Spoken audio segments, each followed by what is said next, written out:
she married someone else, but still texts me. A guy shares his story of falling deeply in love with someone who eventually married another man.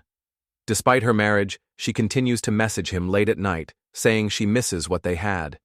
He's torn between holding on and letting go. Is it love, guilt, or something more complicated? Let's find out in the story. I met her on a random Thursday at a bookstore. She dropped a book. I picked it up.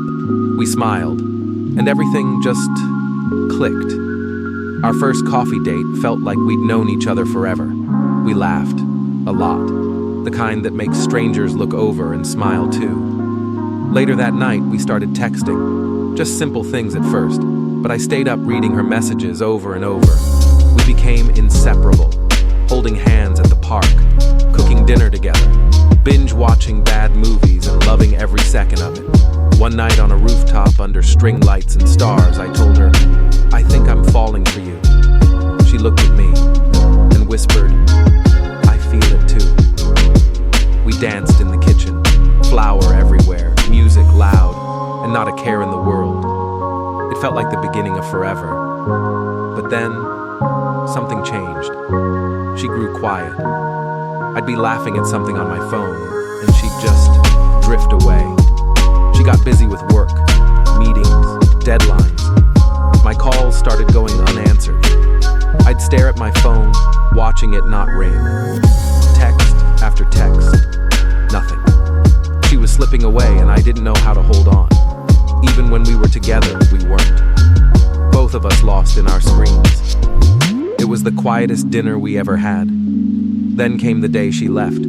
A suitcase, a soft, "Take care."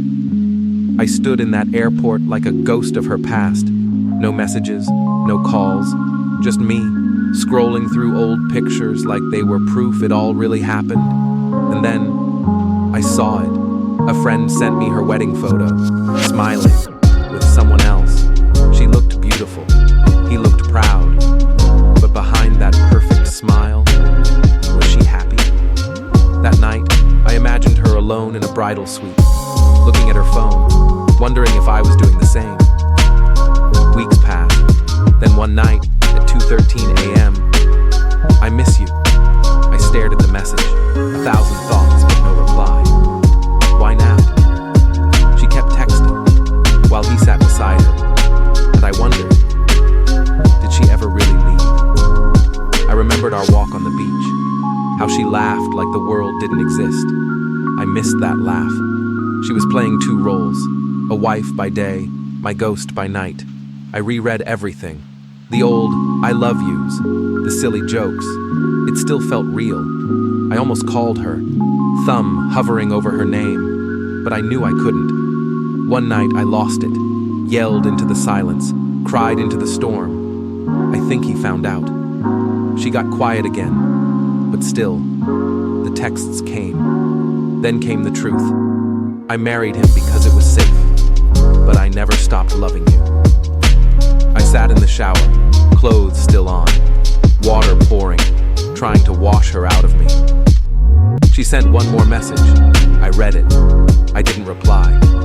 I met someone new. She smiled like sunshine, but I wasn't sure if I was ready to feel again. Her last words were, "If I could go back, I'd choose you every time." But by then, I had nothing left to give. I deleted her number. No backup, no hesitation. It felt freeing. One morning, I sat by the lake, sketchbook in hand. I smiled, not because of her, but because of me. I heard she stood alone at the train station, watching others reunite. Maybe that's when she realized what she lost. And in the end, she stood still in the past, while I walked forward into the life I finally chose for myself. Thanks for watching. Don't forget to subscribe, like, comment, and share.